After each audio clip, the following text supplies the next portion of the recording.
Jasmine Carter didn't speak much.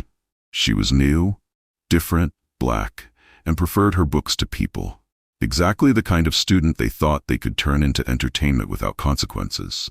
They mocked her in the cafeteria, excluded her from group projects, made sure everyone knew she was the school's designated outsider.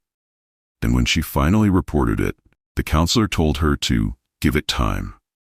So when they cornered her in the art studio after school, she didn't run. What happened next didn't just expose the school's darkest secret. It revealed what Jasmine had been quietly preparing for all along. Before we go any further, comment where in the world you're watching from, and make sure to subscribe and hit that bell icon.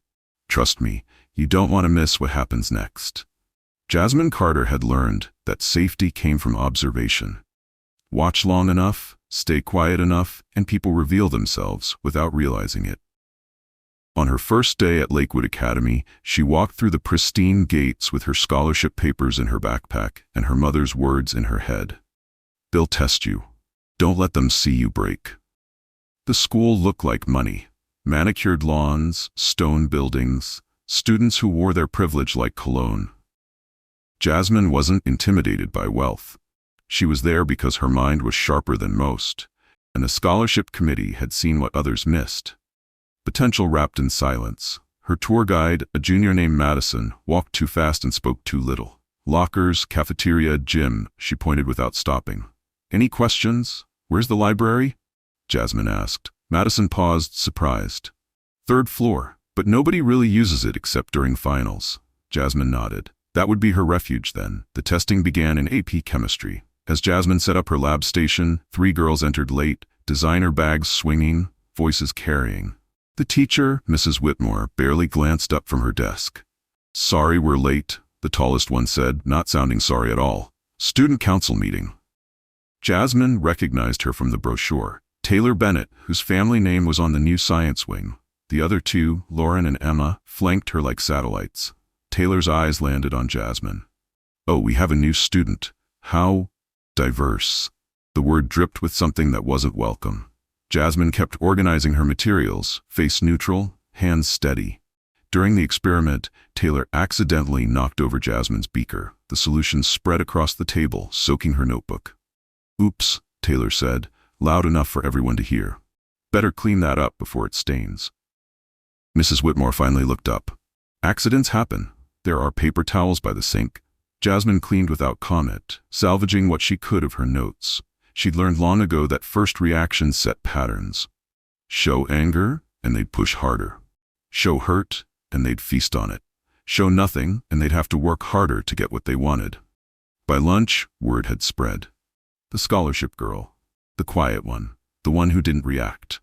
Jasmine found a corner table in the cafeteria, opened her book, and began eating. She'd brought lunch from home, her grandmother's recipe, carefully packed in containers that drew curious looks from students carrying trays of cafeteria food. "What is that smell?" Lauren's voice cut across the nearby conversations. She and Emma approached, noses wrinkled dramatically. "Smells like something died," Emma added, loud enough to turn heads. Jasmine continued reading, taking another bite of her food. "Hey, we're talking to you," Lauren said, stepping closer. "Didn't your parents teach you manners?" "My grandmother taught me not to waste words on people who aren't worth them," Jasmine replied without looking up. The cafeteria went quiet. Lauren's face flushed red. "What did you just say?" Jasmine closed her book slowly, met Lauren's eyes. "I said my food isn't your concern." Taylor appeared then, sensing drama. "Problem, ladies?" "She's being rude," Emma reported eagerly. Taylor smiled, the kind that didn't reach her eyes. "Well, we should help her adjust to Lakewood standards, starting with appropriate lunch choices." She reached for Jasmine's container. Jasmine's hand shot out, gripping Taylor's wrist, not hard, just firm enough to stop the motion. "Don't touch my things," Jasmine said quietly. Taylor yanked her hand back, eyes wide with shock. No one had ever physically stopped her before. "Did you just?" she started. "I stopped you from taking my property," Jasmine interrupted. "If you have a problem with that, we can discuss it with administration." Taylor's smile returned, sharper now. "Oh, we'll definitely be having discussions. Count on it." As they walked away, Jasmine heard Taylor whisper, "She has no idea who she's messing with." Jasmine reopened her book. They had no idea either. The campaign began subtly. Jasmine's lab equipment would go missing, only to reappear damaged. Her locker combinations would mysteriously change. Group projects would form without her, teachers somehow always looking away at crucial moments. But Jasmine had spent years navigating hostile environments. She documented everything. Photos of damaged property, recordings of whispered threats, screenshots of the group chat where her name appeared with increasing frequency. Her mother had taught her, evidence speaks louder than accusations. 2 weeks in, during art class, things escalated. The assignment was self-portraits. Jasmine worked quietly at her easel, mixing colors with precision, creating subtle shadows that gave her painting depth. Taylor, Lauren, and Emma had claimed the stations behind her. Their whispers carried deliberately. "I heard she got in on a diversity quota," Lauren stage whispered. "Probably can't even afford real art supplies," Emma added. "Charity case," Taylor confirmed. "My dad says they have to let a certain number in for appearances." Jasmine continued painting, her hand steady, adding highlights to her portrait's eyes. She'd learned that silence could be a weapon too. It forced them to escalate, to show their true colors. The art teacher, Miss Rodriguez, moved between stations offering critiques. When she reached Jasmine's easel, she stopped. "This is exceptional," she said, genuine surprise in her voice. "The technique, the depth, have you studied formally?" "My grandmother was a painter," Jasmine replied. "She taught me." "Well, she taught you beautifully. Class, come look at this use of light and shadow." As students gathered, Taylor's face darkened. When Miss Rodriguez moved on, Taylor accidentally bumped Jasmine's easel. The painting tilted but didn't fall. "Oops," Taylor said. "Better be careful.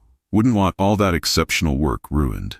After class, Jasmine carefully photographed her painting before storing it in her designated cubby. She had a feeling it wouldn't survive the night intact. She was right. The next morning, her portrait had been defaced, crude words scratched across the canvas, paint smeared deliberately. Rodriguez was horrified. "Who would do this? This is vandalism." "I'm sure it was an accident," Taylor said smoothly. "Maybe someone bumped into it?" Jasmine said nothing. She simply took out her phone and showed Miss Rodriguez the photo from yesterday, proof of the painting's original condition. "I'll need to report this," Miss Rodriguez said firmly. "No need," Jasmine replied. "I'll repaint it, better this time." Taylor's eyes narrowed. The game was changing, and she didn't like it. If you're feeling that tension building, drop a comment below. Has someone ever underestimated you? Share your story while we dive deeper into Jasmine's journey. And don't forget to like and subscribe. This story is just getting started. The counselor's office smelled like lavender and false promises. Mrs. Henderson sat behind her desk, hands folded, expression professionally concerned. "Jasmine, I understand you're having some adjustment issues?" Jasmine placed a folder on the desk.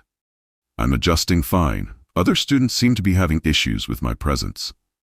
Mrs. Henderson opened the folder, flipping through photos of damaged property, transcripts of recorded conversations, documentation of incidents.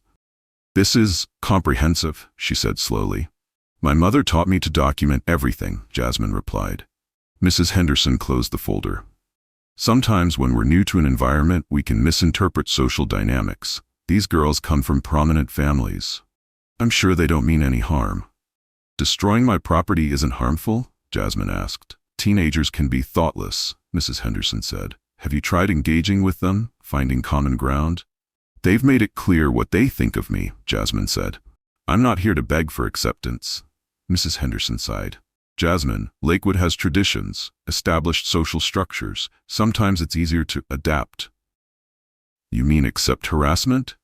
"I mean choose your battles wisely," Mrs. Henderson said. "These families have influence. Making enemies won't help your academic journey."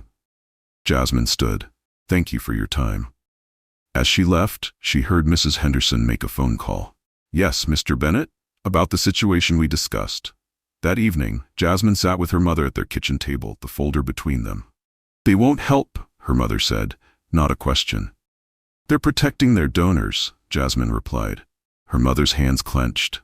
"We can go to the school board, the media." "Not yet," Jasmine interrupted. "They want me to react, to seem unstable. I won't give them that satisfaction." "Then what?" Jasmine smiled slightly. "Remember what Grandma used to say? When they go low, You go strategic, her mother finished. What are you planning? To show them exactly who they're dealing with. The art studio stayed open late on Thursdays for advanced students. Jasmine had been working on her replacement portrait, this one even more detailed than the first. She'd incorporated subtle elements, hidden symbols that told her story, shadows that held meaning. She was alone when they entered.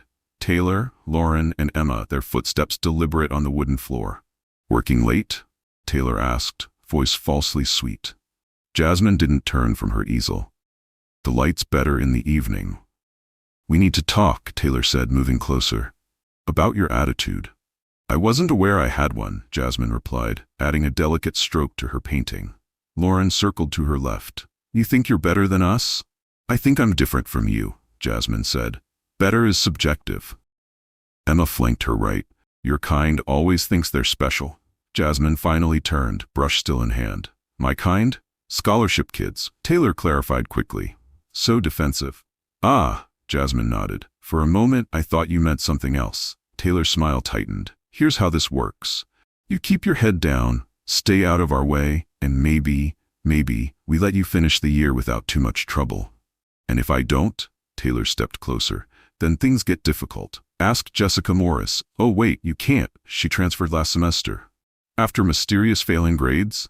Jasmine asked. Yes, I heard about that. Taylor's eyes widened slightly. You've been asking questions. I've been observing, Jasmine corrected. It's amazing what people say when they think no one's listening.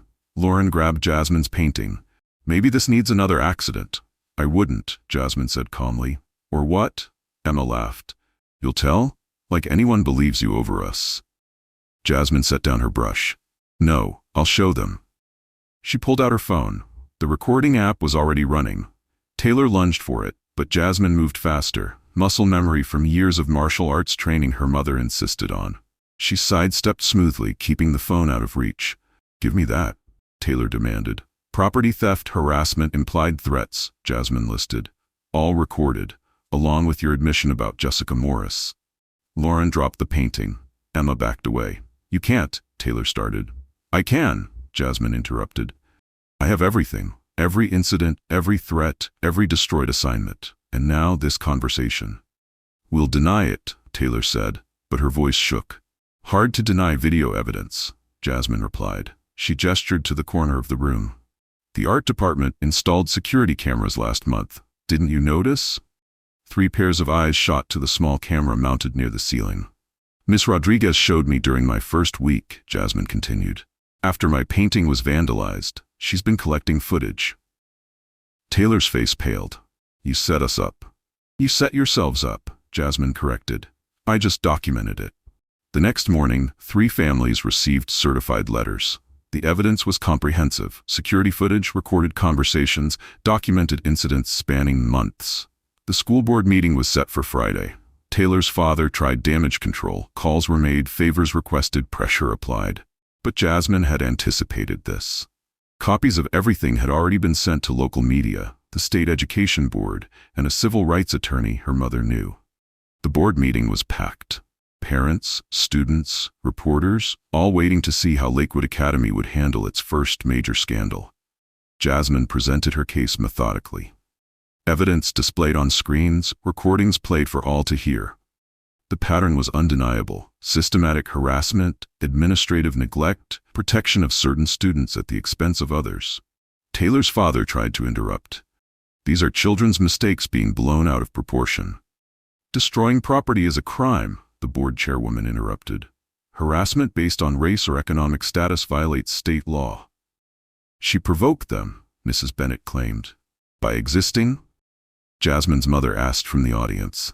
The video played, Taylor and her friends cornering Jasmine, making threats, admitting to previous incidents. The room fell silent.